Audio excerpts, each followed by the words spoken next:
Alors, on va s'intéresser au rachis.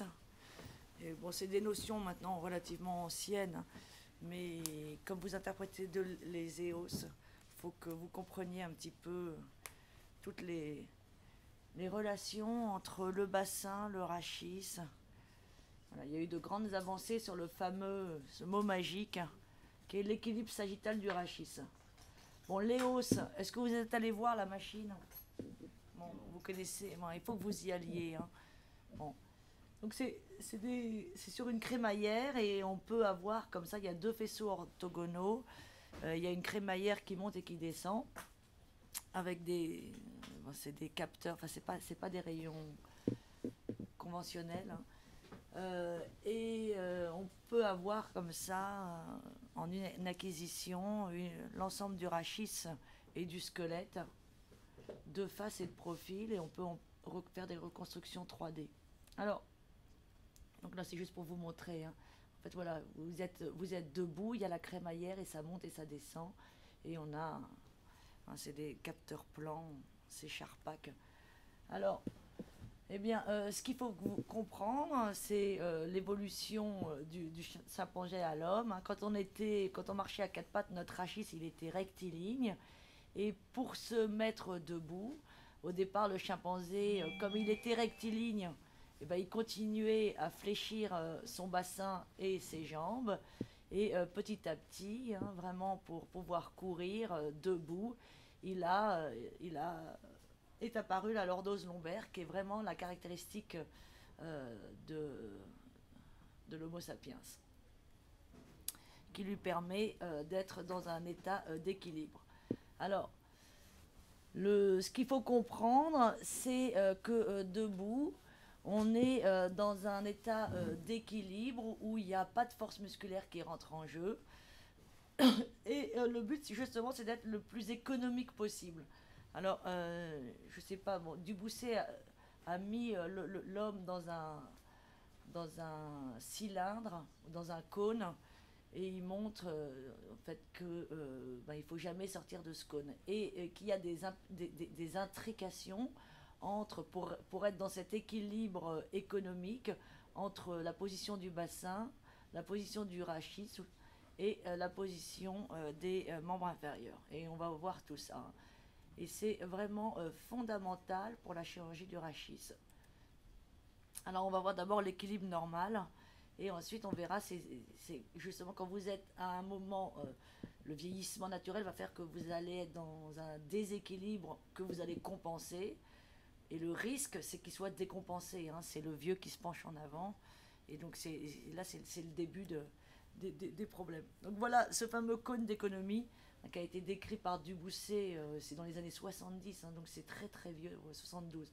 Voilà, il faut jamais sortir de ce cône. Alors soit on est en équilibre économique, soit on essaye de contracter les muscles, on le verra, pour ne pas sortir de ce cône.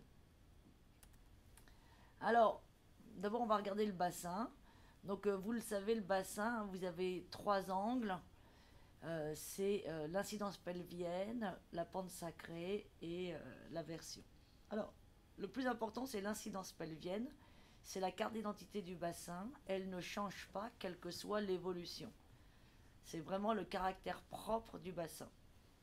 Donc, pour la mesurer, vous prenez la perpendiculaire au plateau de S1, hein, qui passe par le centre du plateau. Et puis, vous prenez le centre des têtes. Alors, quand elles sont, vous verrez que sur les hausses, parfois, les deux têtes, elles ne sont pas superposées. Donc la machine va faire un calcul pour vous donner le centre en faisant, puisqu'il a une acquisition 2D, il va vous donner le centre de la tête. Et puis l'incidence pelvienne, ça va être cet angle-là. Donc en fait, ce que ça va définir l'incidence pelvienne, grosso modo, c'est l'épaisseur du bassin. Donc soit il est étroit, soit il est large. Et vous verrez que plus vous avez un bassin large, plus vous avez des capacités d'adaptation, et plus il est étroit, plus c'est difficile avec le vieillissement de s'adapter. Alors, bon là c'est juste, voilà, retenez, hein, une IP faible, il va être étroit, et une IP large, il va être, élevé, il va être large. Alors, associé à cette incidence pelvienne, vous avez deux autres angles qui, eux, vont varier, qui sont la version pelvienne et la pente sacrée.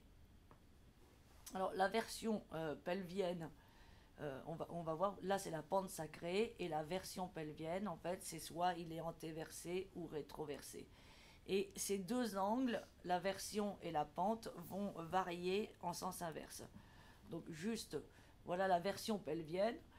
Donc ça va être l'angle, c'est la verticale, hein, qui passe par la droite qui passe par le milieu du plateau et les centres de la tête, et la verticale. D'accord. En général, la version, retenez, c'est 15 degrés. Et c'est une variable d'ajustement.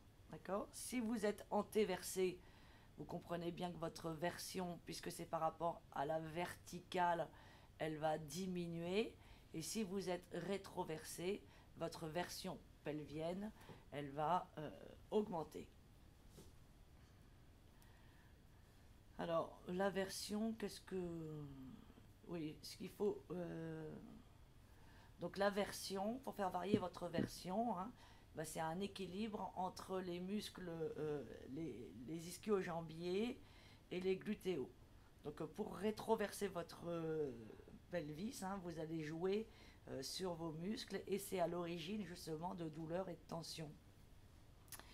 Et elle va augmenter aussi, hein. Quand vous vous mettez en flexion de hanche, ça va vous permettre d'allonger, d'augmenter votre version, et au contraire, l'extension de hanche, ça va la diminuer. C'est pour ça qu'on verra, quand les petits vieux, il faut augmenter leur rétroversion pour compenser la perte de la lordose lombaire, et c'est pour ça qu'ils vont fléchir leurs jambes, pour augmenter la rétroversion. Alors la pente sacrée, bon, bah, c'est l'inverse. C'est par rapport à l'horizontale cette fois-ci, hein. Vous prenez la parallèle, enfin la tangente à la pente au bord supérieur de S1, à la pente par rapport à l'horizontale, et donc elle va augmenter en antéversion et diminuer en rétroversion. Donc là c'est juste pour vous montrer, hein, en fonction de la position, d'accord, en antéversion. Donc retenez, hein, que la version pelvienne, c'est par rapport à la verticale, et la pente, c'est par rapport à l'horizontale. Et vous voyez que si vous êtes antéversé, votre version diminue et la pente augmente, et là, c'est l'inverse, hein. Alors, justement, puisqu'il y a une relation entre les deux, vous allez avoir l'équilibre du bassin, vous avez une relation entre les trois, c'est-à-dire qu'en général, votre incidence pelvienne, c'est la somme de la version et de la pente sacrée. D'accord. Et donc, vous voyez bien que si vous avez une IP qui est très faible, eh ben vous allez avoir une réserve de version très, très faible. C'est-à-dire que vous avez un bassin, je vous l'ai dit, qui est très étroit, et donc un capital de rétroversion ou d'antéversion très faible. À l'inverse, si vous avez une IP qui est très, très grande, vous avez des versions et des pentes sacrées qui peuvent mieux s'adapter. Bon, là, c'est juste pour vous montrer, voilà, bon, c'est l'équilibre du bassin, pour vous montrer la relation entre ces trois angles du bassin. Alors, en général, ce qu'il faut retenir, parce qu'on va voir justement que Roussouli, qui est un orthopédiste lyonnais, a décrit plusieurs types de rachis. Il faut retenir que si vous avez une grande IP, en général, vous avez une grande pente sacrée, et une petite IP, vous avez une petite pente sacrée. Donc, alors, ensuite, on va voir les corrélations justement de ce bassin avec le rachis. Et donc, ils ont mesuré les lordoses lombaires en les mesurant de L5 à L1 à L5 par rapport à la pente sacrée, à l'incidence pelvienne, pardon. Et donc, vous voyez en fait que là aussi, il y a une relation. C'est-à-dire que votre lordose, il faut, c'est grosso modo 9 degrés de plus que l'incidence pelvienne. D'accord. Alors, ça a une importance, parce que justement, il y a eu des types de rachis. Et après, le chirurgien, en fonction de l'incidence pelvienne qui est la carte d'identité, eh ben, il faut recréer le même type. C'est le type qui est adapté à la personne. D'accord? Donc il faut retenir que quand vous avez une petite pente sacrée, c'est-à-dire en fait une IP qui est relativement petite, inférieure à la pente sacrée à 35, ce qui équivaut aussi à une pente sacrée, une incidence pelvienne petite, eh bien, on a dit qu'il y avait très peu de réserves, et votre rachis, puisqu'on a dit que l'incidence pelvienne, la lordose lombaire, c'est l'incidence plus 9 degrés, eh bien, vous avez des types 1 et 2 qui sont des types relativement droits, avec une lordose lombaire et une syphose dorsale qui est très faible. D'accord? Et puis ensuite, vous avez l'équilibre, le type 3 qui est le plus fréquent, où vous avez une pente qui est retenue entre 35 et 45, et donc vous allez avoir une lordose, une courbure relativement harmonieuse, avec une lordose moyenne et une syphose thoracique moyenne. Et puis vous avez le type 4, qui est avec des pentes sacrées très élevées, c'est-à-dire il y a c'est des patients qui sont très cambrés, et donc vous allez avoir une syphose, enfin une lordose lombaire très importante et une syphose thoracique pour compenser très importante. D'accord? Donc ça c'est très important. Vous verrez que dans les hausses, quand vous regardez vos comptes rendus et qu'on a tout le corps entier, et bien à chaque fois il va vous donner le type de l'équilibre sagittal du patient. Hein, qui est en fait, il faut qu'il y ait une adéquation entre la position du bassin et le rachis. Alors ça a une importance parce qu'en général, donc les types 1 et 2 qui sont voilà, les bassins très étroits, ça va avoir une incidence plutôt sur les patients vont plutôt développer des discopathies avec une augmentation des contraintes discales plutôt, alors que dans un type 4 où vous avez une hyperlordose lombaire, ces patients ils vont plutôt avoir, du fait de cette hyperlordose, de l'arthrose interapophysaire postérieure et des spondylolisthésis ou des lysismiques chez les jeunes. Bon, bon là je vais pas, c'est un peu compliqué parce que dans les Roussouly il a montré aussi dans les lordoses lombaires que la lordose elle peut jouer soit entre L1 et L3, soit entre L3 et L5, et qu'on joue beaucoup plus entre L1 et L5 que entre L3 et L5. Bon, c'est un tout petit peu compliqué. Alors, après, ce qu'il faut que vous reteniez, ça découle des types de Roussouly, c'est que bon, le pelvis est relié au rachis lombaire, mais aussi à la syphose thoracique. Parce que vous savez que le but, ça c'est pour l'équilibre quand quand on est compensé, le but c'est que les conduits auditifs se projettent, on va le revoir après, sur les têtes fémorales. Donc si vous avez une grosse lordose lombaire, pour éviter d'aller en arrière, vous allez faire une syphose thoracique. Donc là aussi, vous avez une relation entre la lordose lombaire et la syphose thoracique, et c'est voilà, c'est plus 0,75. C'est un facteur, c'est pas plus, c'est 0,75 de la lordose. On multiplie là, alors que là, on additionnait. D'accord? Donc voilà en fait les trois relations que vous devez savoir pour pouvoir interpréter ensuite les EOS. Donc là, juste pour vous montrer un type, donc là vous avez une pente sacrée, vous voyez, qui est à 47 degrés, ou une incidence pelvienne qui est relativement large aussi, vous voyez, elle est à 65. Donc si vous avez une pente à 47, on a dit que la lordose, il fallait qu'elle soit grosso modo à 10 degrés de plus, ce qui est le cas. Entre L1 et L5, elle est à 60 degrés. Donc là, il y a une adéquation entre la pente sacrée et la lordose. Donc là, on est dans un type 4 de Roussouly, avec une pente sacrée supérieure à 45. Donc c'est des patients qui à long terme vont développer plutôt des pathologies dégénératives sur l'arc postérieur avec des spondylolisthésis après.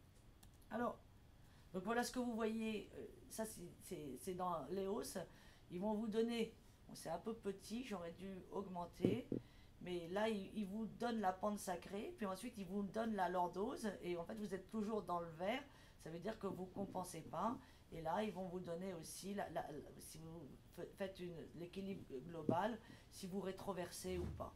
Voilà. Donc il faut toujours regarder, donc là vous êtes plutôt sur un type 4, il va vous le dire là, type.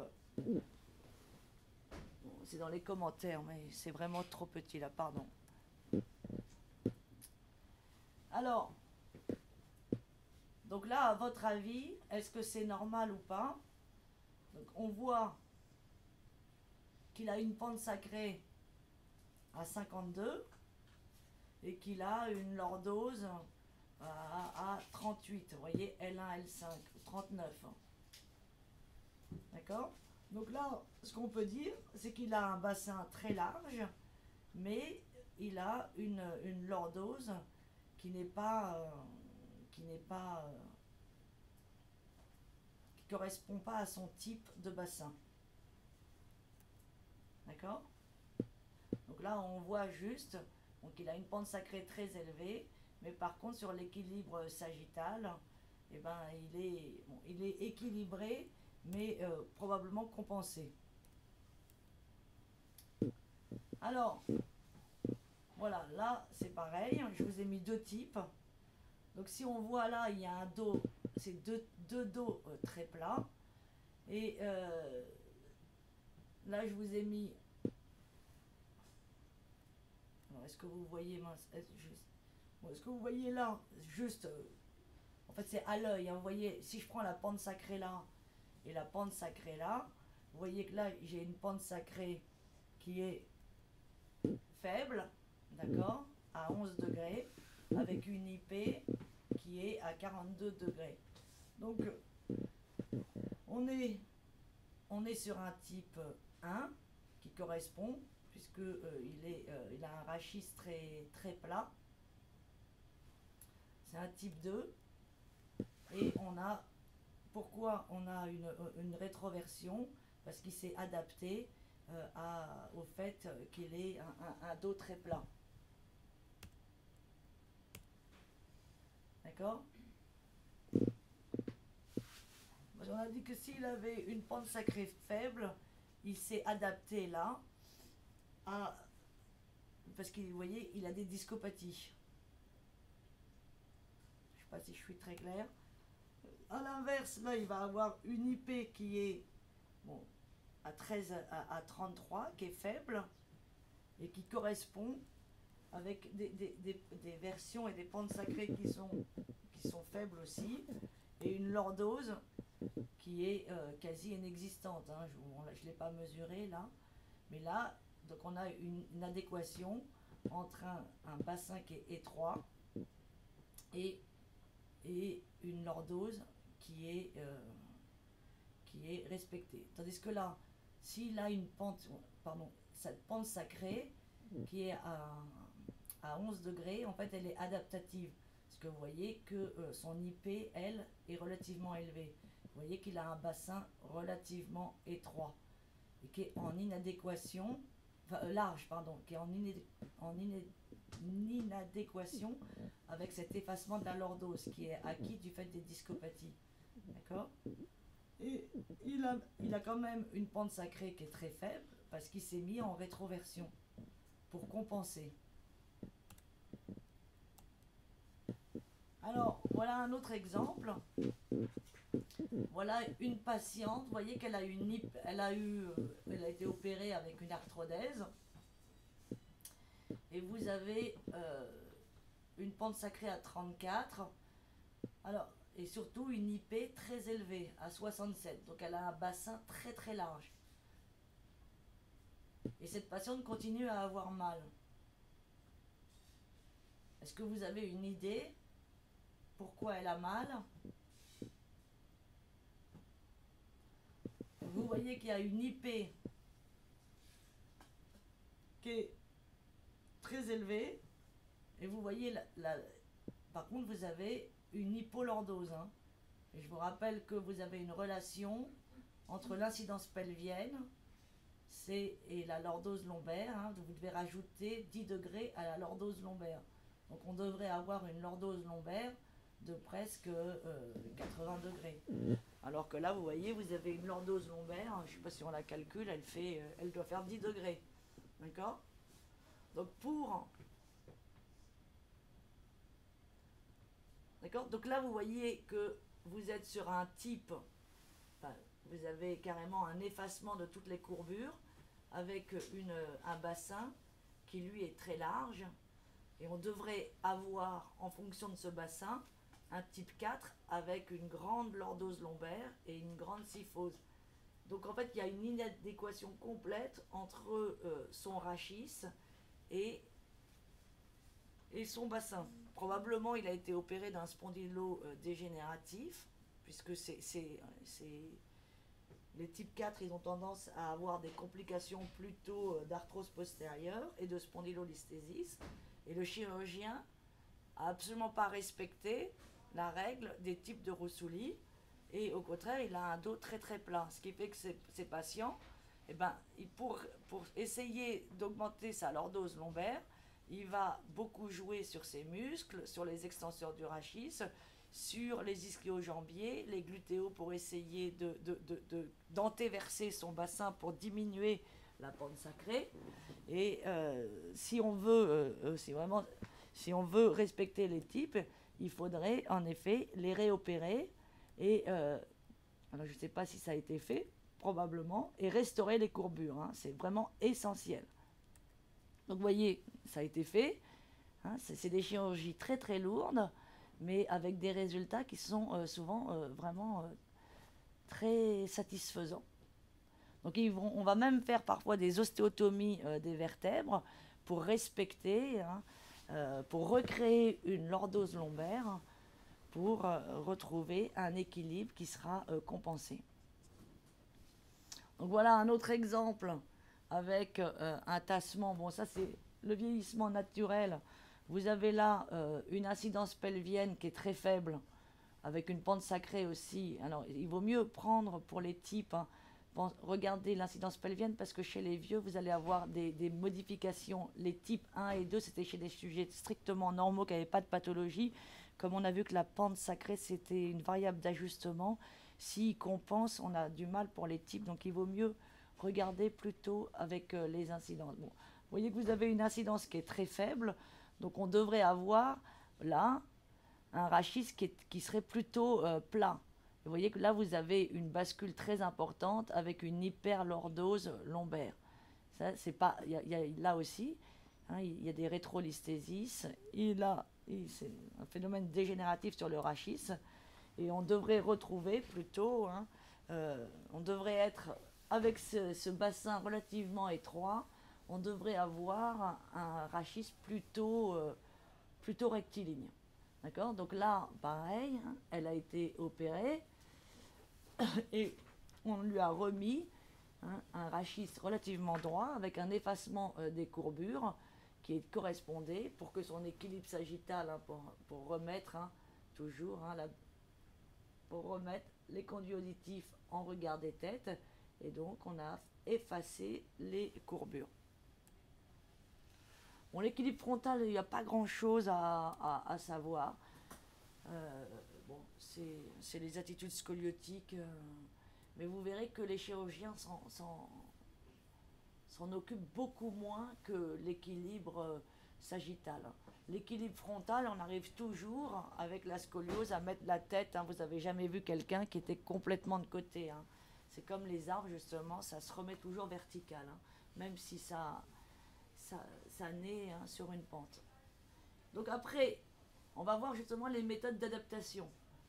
Comment on s'adapte justement quand on a une inadéquation entre le rachis et le pelvis.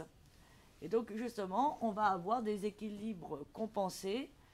Donc c'est-à-dire qu'on arrive à se remettre par des phénomènes, que ce soit sur les membres inférieurs ou sur le rachis, on se remet dans le cône. Et puis, il y a un moment où on a beau mettre en jeu tous nos ressources, qu'elles soient musculaires ou les flexions des membres, vous allez voir, et bien vous allez avoir un équilibre décompensé. Et c'est là où on penche en avant, hein, c'est le petit vieux qui va chuter. Et on a montré que c'était un facteur de risque, hein, de mortalité important. Donc, voilà, il faut vraiment que vous compreniez que tout le but, c'est de rester dans le cône. Alors, vous allez voir qu'il y a plein de méthodes pour mesurer l'équilibre sagittal. Peut-être que le mieux, c'est la distance entre la plumb line et le coin antéro-supérieur du sacrum. Et si ça fait plus de 50 mm, voilà, cette ligne-là, ça veut dire qu'il y a un déséquilibre. Donc soit on prend la C7 et on trace l'aplomb puis on regarde, soit il y a celle qui passe par les conduits auditifs. Voilà. Donc retenez les conduits auditifs externes, c'est les têtes fémorales. C7, c'est un peu en arrière des têtes fémorales. Soit on calcule cette distance, le SVA, qui doit être... Enfin, on est dans un état de déséquilibre si on est à plus de 50.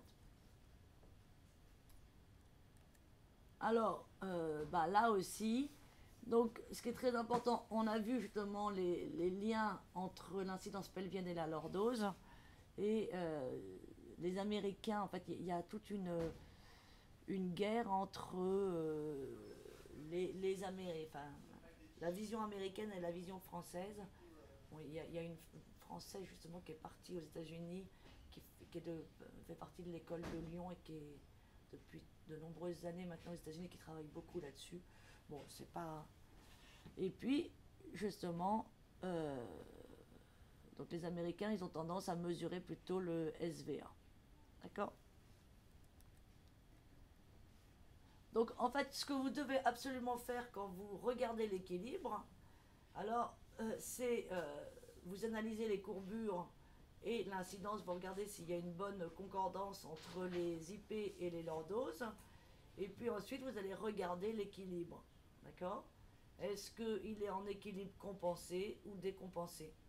D'accord? Donc vous allez regarder le SVA. Donc ça, c'est vraiment des questions sur des rachis que vous devez vous poser, mais systématiquement, hein, quand vous décrivez vos radios, surtout sur les patients qui restent douloureux après une intervention. Alors, comment on va compenser? Alors, l'équilibre frontal, ça, on s'en fout. L'équilibre, enfin, je ne devrais pas dire ça, mais enfin, c'est moins important. Hein, et donc, on va regarder l'équilibre sagittal. Alors, ce que vous allez voir le plus souvent, chez les personnes âgées, ils ont tendance à avoir des déséquilibres antérieurs. Et les déséquilibres postérieurs, c'est très très rare. D'accord? Alors, comment on va compenser? Vous allez voir qu'on va compenser d'abord sur le rachis, ensuite on va compenser aussi sur la syphose thoracique en essayant il faut se redresser un peu, et quand ce réservoir sur le rachis est pas suffisant, on va compenser sur le pelvis en favorisant, si on rétroverse, on va reculer, hein, tout le haut, et puis si ça n'est pas suffisant, on va aller compenser, on va voir sur les hanches avec le fameux flessum des petits vieux, hein, qui sont avec un flessum sur les genoux.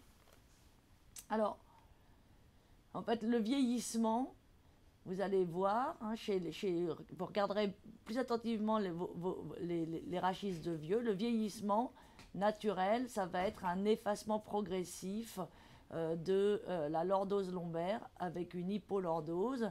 Et puis, si vous avez une hypolordose, le risque, c'est le déséquilibre antérieur.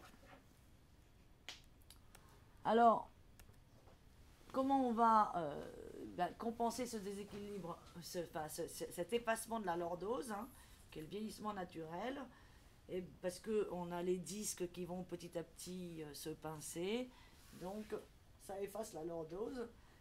On va effacer la syphose thoracique chez les vieux pour essayer de si on diminue la lordose lombaire, on va diminuer la syphose thoracique, hein, ce que je vous rappelle, hein, que lordose lombaire c'est 0,75 de la syphose thoracique, hein. la relation entre les deux. Il y a un facteur. Alors, si on ne peut pas diminuer, si on ne peut pas jouer sur cette syphose thoracique, parce que les vieux, il y a très souvent une ankylose antérieure vertébrale avec une fusion des disques c'est la syphose thoracique des personnes âgées, et ils vont essayer de compenser en faisant une hyperextension du rachis lombaire pour augmenter la lordose. Et c'est là justement que vont apparaître ces arthroses postérieures, les arthroses, les bursites interépineuses, jusqu'à les pseudolysismiques, qui sont en fait les spondylolisthésis dégénératifs. Vous allez avoir, pour créer cette hyperlordose, l'hyperextension du rachis avec des spondylolisthésis qui vont apparaître en particulier en fait sur le rachis lombaire haut. Très souvent, vous allez remarquer, vous allez avoir un petit spondylolisthésis en L1, L2, L2, L3, pas dans les gros spondylos dégénératifs, qui sont en fait des spondylos adaptatifs à la diminution de la lordose lombaire. Donc ça, c'est le troisième mode d'adaptation. Alors ensuite, c'est les rétrolisthésis, dont je vous ai parlé. Vous voyez, vous avez des discopathies étagées. Les discopathies entraînent plutôt un effacement de la lordose. Et pour recréer une lordose lombaire, ils vont essayer des petits rétrolisthésis. Il y aura une hyperextension là et des rétrolisthésis pour augmenter encore cette lordose. Alors, ensuite, vous avez l'adaptation dans le pelvis. Ça, c'est la plus importante. Vous allez voir petit à petit une rétroversion du bassin. Et donc, vous allez avoir une augmentation de la pente sacrée. Et c'est là où il est important d'avoir un bassin large.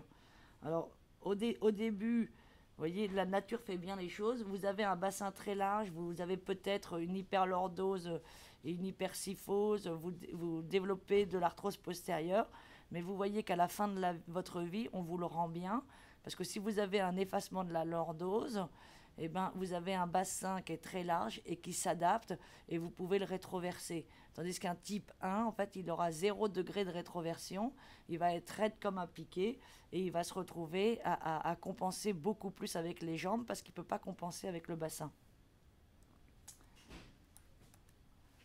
Alors, ensuite, quand vous ne pouvez plus rétroverser dans votre bassin, compenser avec votre bassin, vous allez justement compenser avec les membres inférieurs. Et vous allez, pour pouvoir éviter justement l'équilibre, que ça bascule vers l'avant, vous allez bouger tout ça d'un coup en fléchissant. D'accord ? Et là aussi, vous avez un degré, une limitation dans la flexion de vos hanches, qui parfois justement, la flexion de la hanche, elle va être gênée par une coxarthrose très développée qui va vous empêcher de compenser aussi sur les membres inférieurs. Et tout ça, ça a été prouvé, cette rétroversion, c'est vraiment à l'origine de douleurs et de fatigue musculaire. Parce que dès qu'ils sont debout, ils vont contracter leurs muscles pour pouvoir rétroverser. Donc il y a une tension dans les ischio-jambiers, dans les glutéaux. Et là aussi, pourquoi les vieux vont développer des tendinopathies des moyens fessiers, c'est toujours à cause de cette... ils sont en permanence en train de compenser et de s'adapter à l'équilibre sagittal. Alors ça, c'est beaucoup, beaucoup plus rare.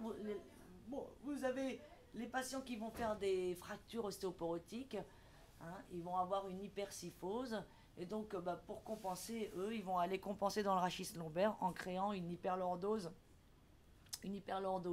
Et s'ils n'y arrivent pas, là aussi, vous avez cette hypersyphose, ils vont aller fléchir ils vont d'abord faire une rétroversion du bassin, et puis ils vont fléchir les genoux.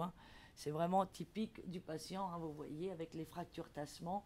Et vous imaginez bien, quand il est tendu, là, il est en état de déséquilibre complet. Vous voyez que ses conduits auditifs, ils se projettent là la mesure, elle est à plus de 50. Hein. Mais vous avez très peu d'adaptation possible sur le rachis lombaire chez les... Et par contre, hein, il va adapter sur les membres inférieurs pour essayer hein, d'aller vers l'arrière. Bon, voilà quelques exemples. Donc là aussi, quand vous faites un compte rendu sur EOS, vous devez dire si vous êtes le type, s'il est et s'il y a une adéquation entre votre rachis lombaire et l'incidence pelvienne. Et puis la troisième chose que vous devez mettre dans votre compte rendu, c'est s'il est compensé ou décompensé. D'accord? Donc là, bon, il y a des discopathies, vous voyez, étagées.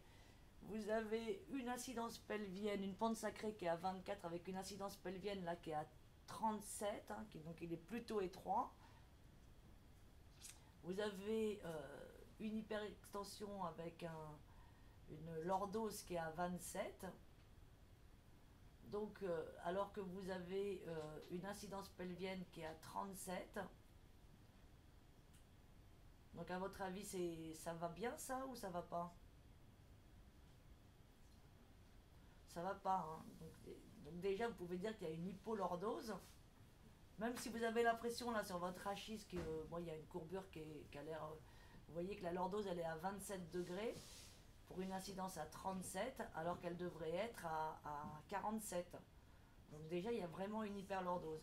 Une hypolordose. Puis vous voyez justement, donc on a dit que pour s'adapter, il fallait qu'il fasse de l'hyperextension. Et vous voyez, vous commencez à avoir des ébauches là, hein, c'est très joli, de rétrolisthésis pour augmenter la lordose lombaire. D'accord? Donc là, ce que vous voyez, bon, il vous met que vous avez une incidence pelvienne à 37 avec une pente sacrée qui est à 24 parce qu'il a rétroversé, hein, elle est très faible par rapport à l'incidence pelvienne.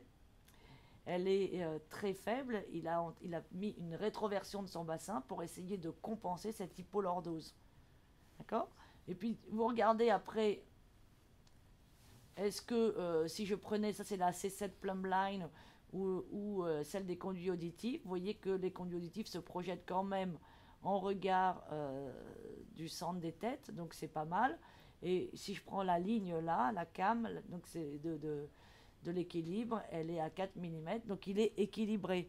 Lui, il a une hypolordose par rapport à son incidence pelvienne, mais il a équilibré en faisant une rétroversion de son bassin. Donc c'est à l'origine de douleurs. Donc pour l'orthopédiste, ça peut expliquer en effet des douleurs, mais il est équilibré. Tant qu'il est équilibré, ils ne vont pas aller les opérer, hein, parce que c'est des chirurgies très lourdes dans le monde de la jambe. Donc là, en fait, il vous montre qu'avec cette incidence pelvienne, on est plutôt sur un type 2, mais qu'on est sur un système, quand même, l'alignement global, il est bon. Voilà, tout devrait être dans le vert, là, en fonction de ce type-là. Donc vous voyez qu'il y a une hypolordose et une rétroversion pour pouvoir compenser. Bon, là, c'est un peu trop petit, donc. Alors, le système décompensé, ça, on sait que dès qu'ils sont décompensés, c'est à l'origine des douleurs. Donc, décompensé, bah, c'est quand il a, en général, hein, ça va être une bascule antérieure, hein, avec une distance là qui va être à plus de 50, ou les CAE, les conduits auditifs externes qui se projettent en avant des têtes fémorales, d'accord? Et puis, tout le but, là, quand ils sont décompensés, hein, c'est d'essayer de fléchir pour compenser ce déséquilibre. Bon, voilà justement un exemple hein, d'une dame. Vous voyez le vieillissement, il y a un effacement complet de la lordose, alors que à l'œil nu, avec la pratique, vous voyez ce bassin comme il est large. Donc un bassin comme ça, il y a forcément une hyperlordose. Et ce patient, il n'a pas du tout compensé son hypolordose en essayant de faire des rétrolisthésies, une hyperextension de son rachis, et il a effacé aussi complètement sa syphose, et donc il est parti complètement en avant. Donc là, il y a vraiment, c'est un état déséquilibré avec un petit, vous voyez que là, il a un peu fléchi. Vous voyez, alors, pour vraiment calculer le type de roussouli, il faudrait qu'on ait tous les membres. Mais vous voyez déjà que là, il y a un petit flessum là de la hanche et donc il fléchit un peu ses genoux pour essayer de compenser. Hein. Mais là, il n'y a pas beaucoup de compensation. Et donc, vous voyez là, on a un type 4, mais là, il rétroverse et il y a une hypolordose. Et là, sur l'équilibre sagittal, il est carrément dans le rouge. Hein. Ça veut dire que là, il est complètement déséquilibré en avant. Donc, s'il fallait l'opérer, hein, il faut, dans ces cas-là, c'est une énorme chirurgie où il faut recréer les syphoses et enfin, surtout la syphose, la lordose lombaire. Voilà, un autre cas. Bon, c'est toujours la même chose. Hein. Vous voyez là, de toute façon, déjà, vous devez regarder ça. SVA, c'est à 174 mm.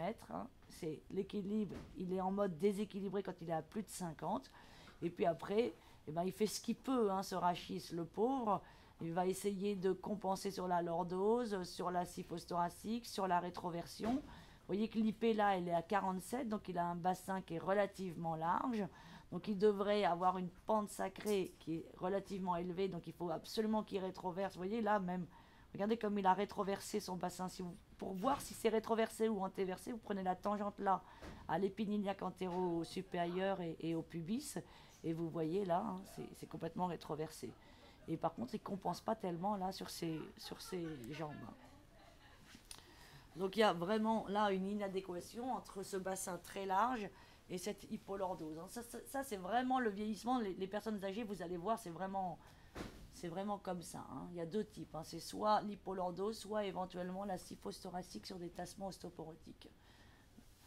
Donc il y a une énorme rétroversion, mais qui ne suffit pas à compenser. Et les genoux non plus ne suffisent pas à compenser. Hein. Donc ça, c'est des patients, ça peut mal finir. Voilà un autre exemple. Vous voyez toujours, hein, vous voyez que l'IP, elle est à 47 et il y a une hypolordose. On est toujours avec un déséquilibre, regardez ça, hein, énorme, avec une SVA là à 129. Hein, donc c'est vraiment énorme. Hein. Donc c'est toujours la même chose. Hein. Donc la première chose en fait quand vous analysez ces EOS, et même si vous avez en fait que un rachis lombaire de profil, vous pouvez déjà avoir une petite idée. Hein, vous pouvez déjà vous rendre compte si vous avez, quand on fait les rachis de profil, on a en général les têtes fémorales. Vous pouvez déjà voir si vous avez une adéquation entre le pelvis et la lordose lombaire. Hein. Donc là, vous voyez qu'il y a un effacement de l'hypolordose.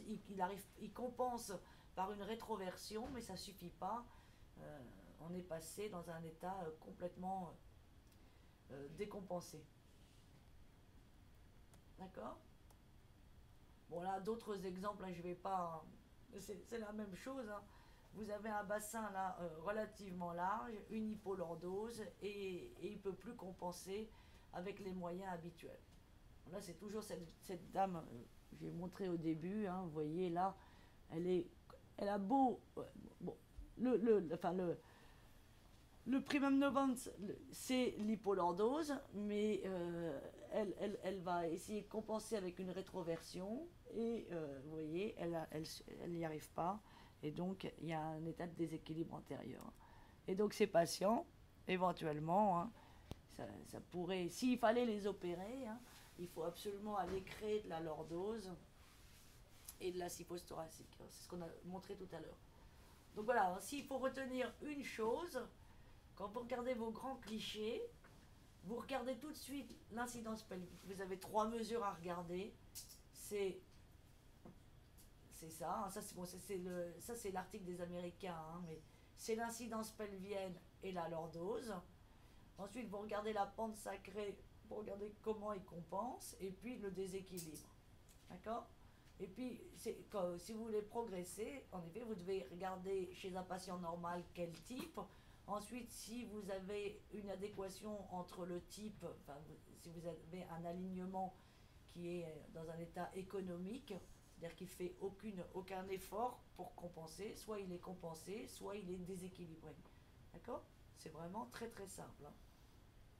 Donc retenez que l'incidence pelvienne, c'est la version plus la pente.